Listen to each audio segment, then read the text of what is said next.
नमस्कार दोस्तों, बीजे UP class में आप लोगों का स्वागत है। आज हम आप लोगों के लिए 100 अनुच्छेद कराने वाले हैं जो आपके एग्ज़ाम के लिए बहुत मोस्ट इम्पोर्टेंट है। आप एक एक करके सभी इम्पोर्टेंट अनुच्छेद अभी आपको दिखाते हैं।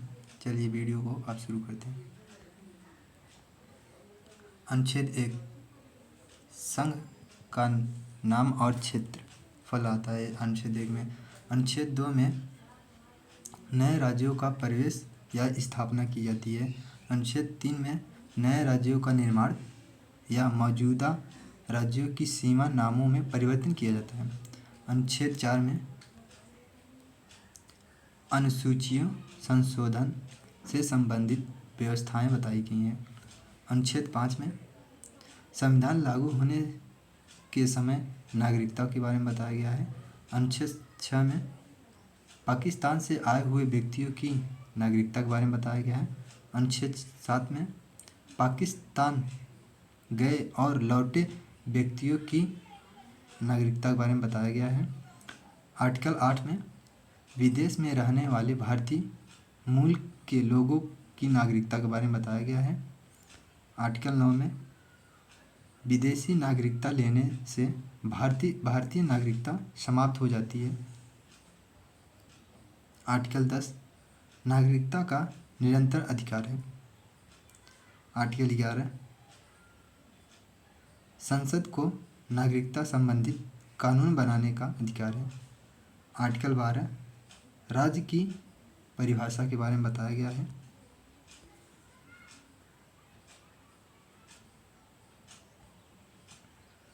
आर्टिकल 13 में मौलिक अधिकारों के विपरीत कानून की अमान्यता बताया गया है। आर्टिकल 14 में कानून के समक्ष समानता बताया गया है। आर्टिकल 15 में भेदभाव का निषेध है। आर्टिकल 16 में सार्वजनिक रोजगार के अवसर की समानता है। आर्टिकल 17 में अस्पृश्यता का अंत में मतलब छुआछूत का अंत बताया गया है। आर्टिकल 18 में उपाधियों का अंत बताया गया। आर्टिकल 19 में स्वतंत्रता के अधिकार बताया गया। आर्टिकल 20 में अपराधों के लिए संरक्षण बताया गया। आर्टिकल 21 में जीवन और व्यक्तिगत स्वतंत्रता का संरक्षण बताया गया है। आर्टिकल 21 के ए में शिक्षा का अधिकार बताया गया है।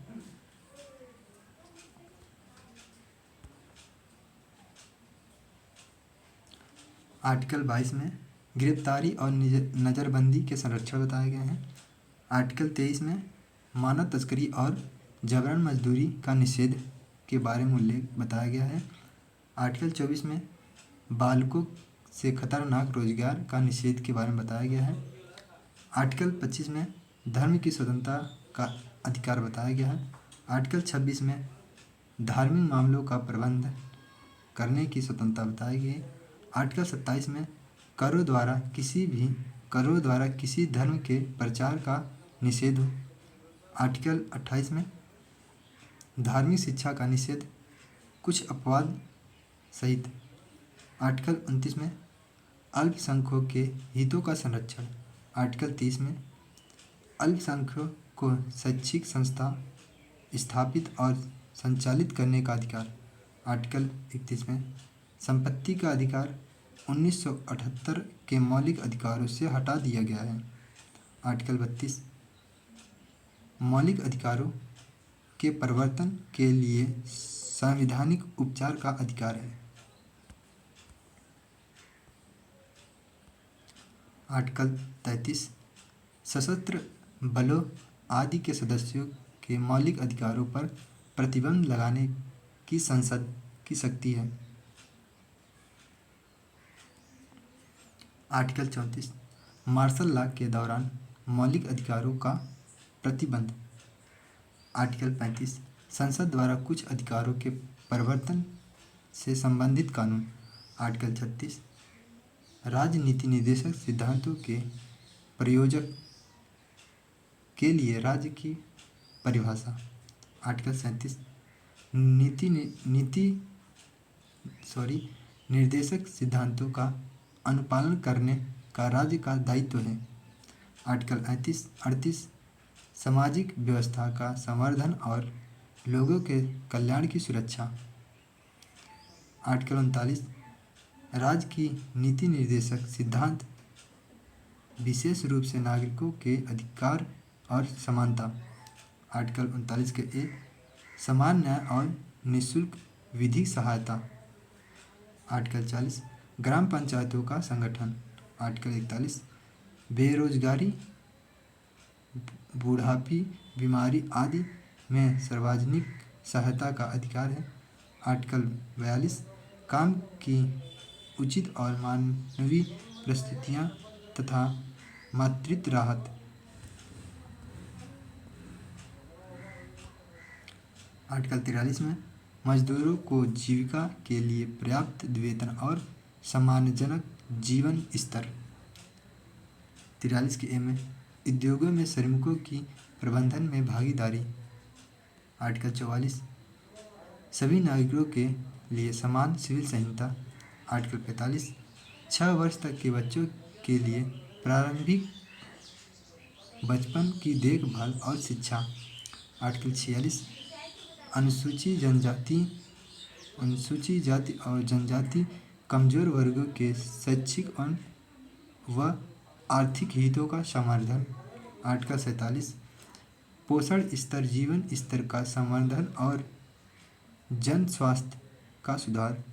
आर्टिकल 41 में कृषि और पशुपालन का संगठन, गाय और बछड़ों की हत्या का निषेध बताया गया है। आर्टिकल 41 के ए में पर्यावरण और वन्य जीवों की सुरक्षा व सुधार बताया गया है।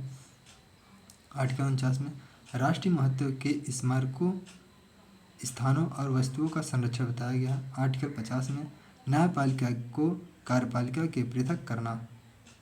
आर्टिकल 51 में अंतर्राष्ट्रीय शांति और सुरक्षा का संवर्धन करना। आर्टिकल 51 के में मौलिक कर्तव्य बताए गए हैं। आर्टिकल 52 में भारत के राष्ट्रपति का पद है। आर्टिकल 53 में कार्यपालिका शक्ति का राष्ट्रपति में निहित होना। आर्टिकल 54 में राष्ट्रपति का निर्वाचन। आर्टिकल 55 में राष्ट्रपति के निर्वाचन की प्रक्रिया। आर्टिकल 56 में राष्ट्रपति का कार्यकाल। आर्टिकल 57 में राष्ट्रपति का पुनः निर्वाचन के लिए पात्र होना। आर्टिकल 58 में राष्ट्रपति के लिए योग्यता। आर्टिकल 59 जो निरस्त राष्ट्रपति का कार्यकाल संबंधित प्रावधान हटाया गया। आर्टिकल 60 राष्ट्रपति का शपथ या प्रतिज्ञा। आर्टिकल 61 राष्ट्रपति के महाभियोग की प्रक्रिया।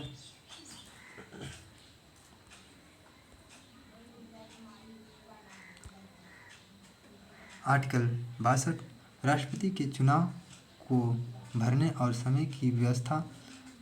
आर्टिकल 63 उपराष्ट्रपति का पद। आर्टिकल 64 उपराष्ट्रपति का राज्यसभा के सभापति के रूप में कार्य करना। आर्टिकल 65 राष्ट्रपति का पद रिक्त होने पर उपराष्ट्रपति का कार्यभार संभालना। आर्टिकल 66 उपराष्ट्रपति का निर्वाचन। आर्टिकल 67 उपराष्ट्रपति का कार्यकाल। आर्टिकल 68 उपराष्ट्रपति के पद को भरने और समय की व्यवस्था। आर्टिकल 69 उपराष्ट्रपति के शपथ या प्रतिज्ञा। आर्टिकल 70 राष्ट्रपति के कार्यों का निर्वहन करने के लिए प्रावधान। आर्टिकल 71 राष्ट्रपति और उपराष्ट्रपति के चुनाव से संबंधित विवादों का निपटारा। आर्टिकल 72 राष्ट्रपति द्वारा दया याचिका, क्षमा माफी आदि का अधिकार।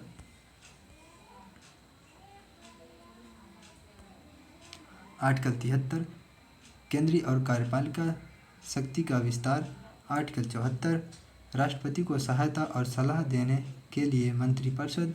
आर्टिकल 75 मंत्रिपरिषद की नियुक्ति, कार्यकाल और जिम्मेदारी। Article 76 attorney general of India. Article 77 केंद्र सरकार के कार्यों का संचालन। आर्टिकल 78 प्रधानमंत्री का कर्तव्य। आर्टिकल 69 संसद का गठन। आर्टिकल 80 राज्यसभा की संरचना। आर्टिकल 81 लोकसभा की संरचना। आर्टिकल 82 जनगणना के बाद सीटों का पुनर्विन्यास।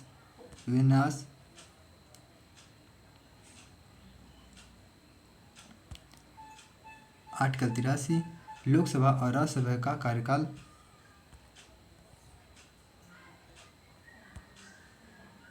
आर्टिकल 84 संसद की सदस्यता के लिए योग्यता।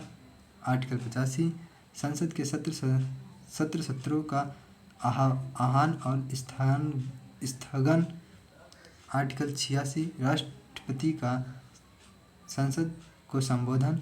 आर्टिकल 87 संसद में राष्ट्रपति का विशेष संबोधन।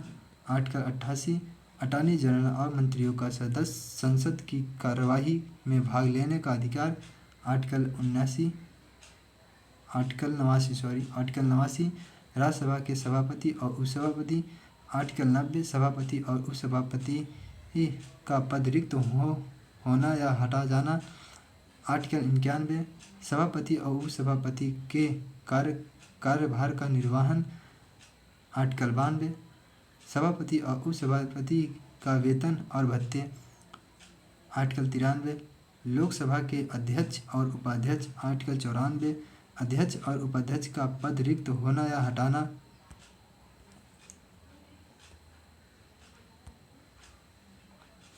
आर्टिकल 95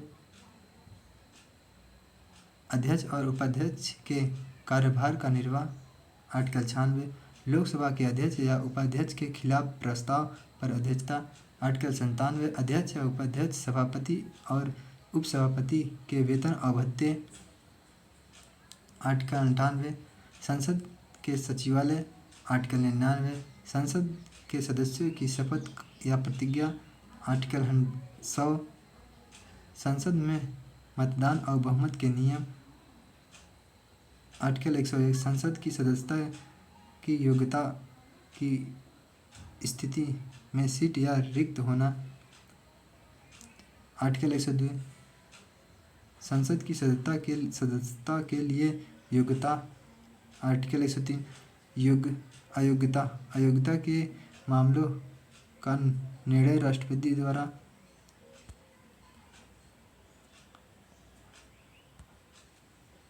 आर्टिकल 104 संसद के सदस्य द्वारा अवैध रूप से बैठने और मतदान करने पर दंड। आर्टिकल 105 संसद और उसके सदस्यों के विशेषाधिकार। आर्टिकल 106 संसद के सदस्यों का वेतन और भत्ता। आर्टिकल 107 संसद के विधेयकों का प्रारंभ और पारित होना।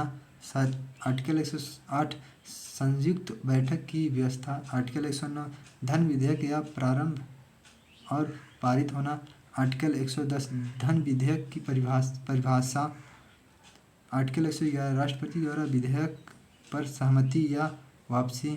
आर्टिकल 112 वार्षिक वित्त विवरण बजट के बारे में उल्लेख है। आर्टिकल 113 वार्षिक वित्त विवरण पर संसद की कार्यवाही। आर्टिकल 114 अनुदान की मांगों का अनुमोदन और विनियोग विधेयक। आर्टिकल 115 अतिरिक्त अनुदान और अनुदान की पूर्ति। आर्टिकल 116 अंतिम अनुदान और अतिरिक्त या पूरक अनुदान।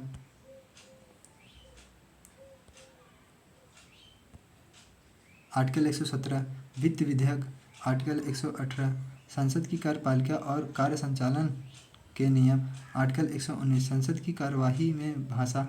आर्टिकल 120 संसद में भाषा का प्रयोग। आर्टिकल 121 संसद में न्यायाधीशों के आचरण पर चर्चा का निषेध। आर्टिकल 122 संसद की कार्यवाही की वैधता पर प्रश्न नहीं उठाया जाएगा।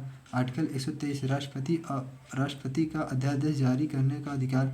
आर्टिकल 124 सर्वोच्च न्यायालय का गठन और न्यायाधीशों की नियुक्ति। आर्टिकल 125 सर्वोच्च न्यायालय के न्यायाधीशों का वेतन और भत्ते। आर्टिकल 126 मुख्य न्यायाधीश का पद रिक्त होने पर कार्यवाहक मुख्य न्यायाधीश होगा। आर्टिकल 127 सर्वोच्च न्यायालय में न्यायाधीशों की स्थगित नियुक्ति। धन्यवाद। अगर हमारी वीडियो आपको अच्छा लगा हो तो वीडियो को लाइक करें और चैनल को सब्सक्राइब करें। धन्यवाद।